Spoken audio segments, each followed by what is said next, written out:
Annalisa had responded with a smirk. "You're looking at 4 years of overpriced bar classes. I could climb the steeple of the Cathedral of the Immaculate Conception." Emma had let out a smile. Always with the jokes. Making her way toward the Red Oak, Annalisa wondered what bar classes had to do with plucking wind chimes out of tall trees.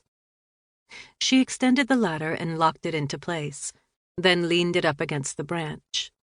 After testing its security, she carefully made her way up, feeling the burden of her nearly 70 years on Earth in her knees. Her legs shook as the distance between her and the ground grew.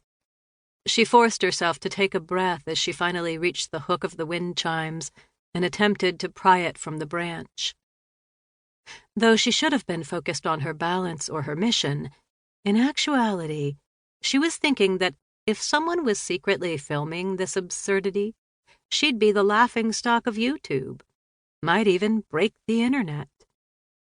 God, life used to be so much simpler before smartphones. The chill of the ladder crept into her gloved hands as she took one more step up and pulled hard at the hook until it came free. The keys and clock parts pinged against the pendulum bob as she carefully lowered herself and her memories back down the ladder. Thankful to still be intact after her daring stunt, Annalisa carried her prize through Emma's beautiful and well-kept house to the sunroom and gently set it in the box of tissue paper she'd prepared. After making sure the tabby cats had water, she carried the box out to her Subaru and climbed inside. She drove along the wild and rocky, utterly miraculous shore of Cape Elizabeth, then worked her way through the quaint neighborhoods of South Portland and over the Bascule Bridge to Casco Hospice in Portland, where she'd spent the early morning. To save her back, she pushed a wheelchair with a rather heavy box of chimes in its seat through the lobby and down the hall. "Mission accomplished," Annalisa said as she wheeled the chimes into the room.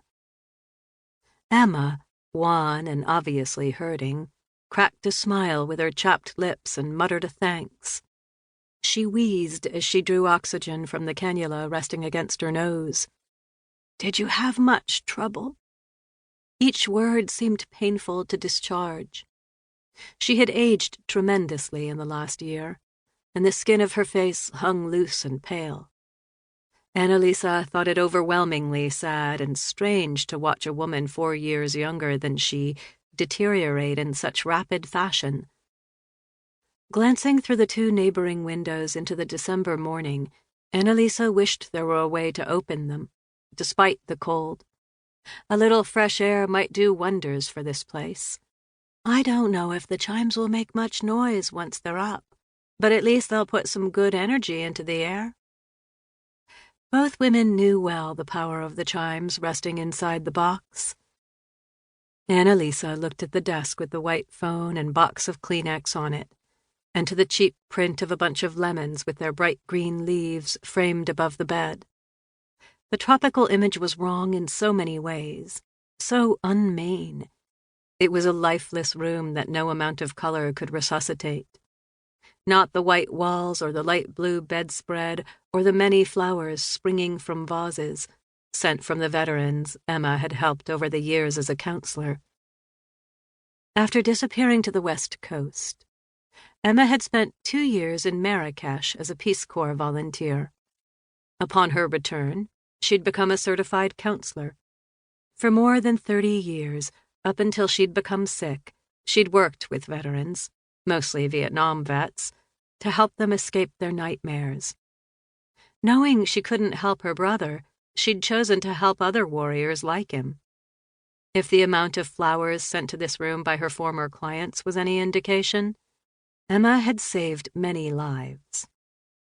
Still, this room, this hospice, was nothing more than a holding room for the end, and it could provide only a trace of comfort as the cancer ate away at Emma's body. "Don't you want to get out of here?" Annalisa asked. "Don't you want to go out on a lounge chair somewhere tropical, sipping piña colada?"